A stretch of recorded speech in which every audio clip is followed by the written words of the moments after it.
the high-ticket closer. High-ticket closing isn't about pressure, it's about power. In the world of low-ticket selling, the game is all about features, comparisons, and volume. But when you enter the realm of high-ticket, it's a different battlefield entirely. You're not selling products. You're shifting identities. You're not pushing for transactions. You're inviting transformation. Dan Lok's The High-Ticket Closer is not just another sales book. It's a manual for mastering emotional intelligence, trust dynamics, and psychological influence. High-ticket deals are built on alignment, not aggression. On clarity, not coercion. To succeed here, you need to stop acting like a seller and start showing up as a guide. Someone who knows the path, sees the potential, and creates a container for real change. This is the art of closing at the highest level. And it begins not with a script, but with how you see yourself. Let's close big. Chapter 1. Think like a closer. Everything starts in the mind. Before you close a deal, you must close yourself on your own value. High-ticket closers don't see themselves as persuaders. They see themselves as selectors. They choose who they serve. They operate from strength, not scarcity. Dan Lok explains that the high-ticket mindset is rooted in posture. Calm, grounded, and detached from outcome. A real closer never sounds desperate. They're clear, confident, and composed. They know that the sale doesn't define them. Their standards do. That's why qualifying is more important than closing. You don't chase. You assess. You protect your energy and only invite in those who are ready to rise. Your posture says, "I'm here to help, if you're ready." This mindset shifts everything. You stop fearing rejection. You start filtering for alignment. You don't talk to everyone. You talk to the few who are truly ready. It also means knowing the difference between need and fit. Just because someone needs your offer doesn't mean they're ready for it. Closers look for buyers who want it, value it, and are committed to change. That's the secret. You're not trying to convince. You're creating conditions for mutual selection. Chapter 2. Ask, don't tell. The biggest mistake average sellers make is trying to talk their way into a sale. High-ticket closers listen their way into one.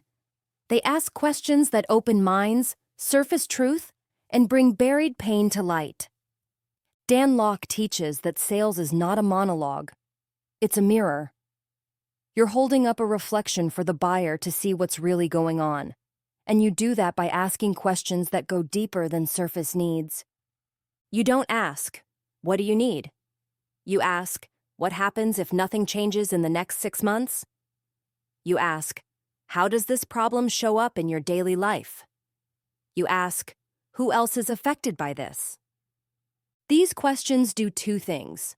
First, they create clarity. The buyer hears their own truth out loud, sometimes for the first time. Second, they create urgency.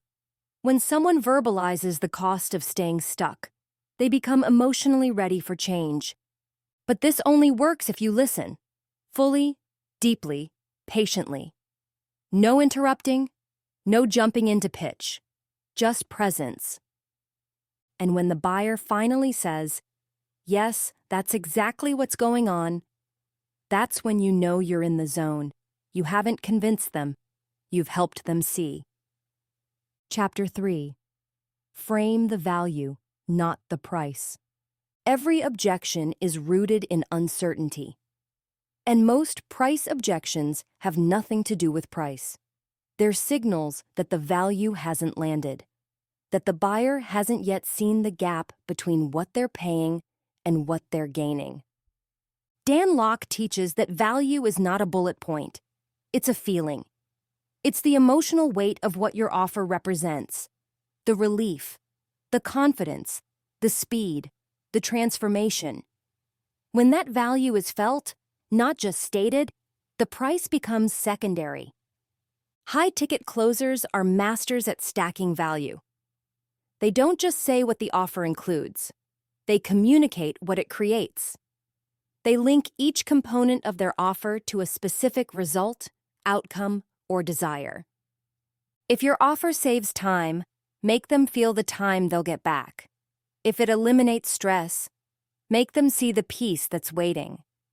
If it changes their identity, help them visualize who they'll become. The shift happens when the buyer no longer sees your price as a cost, but as a bridge from where they are to where they want to go. When the value is crystal clear and emotionally anchored, the price isn't an obstacle, it's an opportunity. Chapter 4. Control the frame. In every conversation, there's a frame, a dominant narrative, a lens through which the dialogue unfolds. And whoever holds that frame holds the power.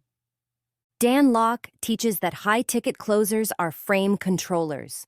They don't dominate through volume or speed. They lead through presence, pace, and tone. Slow down your speech. Speak with authority, not urgency. Use pauses as tools. Ask, then wait. Listen without flinching. Redirect without resistance. Challenge without ego.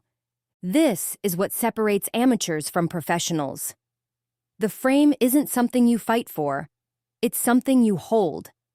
When you hold the frame, you guide the emotional tone. You set the direction. You create the safety for the buyer to be real. Most buyers walk into sales calls with their guard up. They expect to be pitched. But when you hold the frame, calm, curious, and clear, they begin to relax, to share, to explore, and eventually to decide. You don't need to dominate. You need to direct, not with force, but with presence, not with control, but with certainty. Frame control is not a trick. It's a reflection of who you are and what you stand for. Chapter 5. Handle objections with heart. Objections are not the enemy. They are the doorway to understanding. When a buyer pushes back, they're not rejecting you. They're revealing fear, doubt, risk. And that's your invitation to lead with empathy, not ego. Dan Lok explains that real closers don't bulldoze objections. They embrace them. They slow down, lean in, and hold space for the buyer's truth. When someone says, "I'm not sure," don't react, reflect. Tell me more.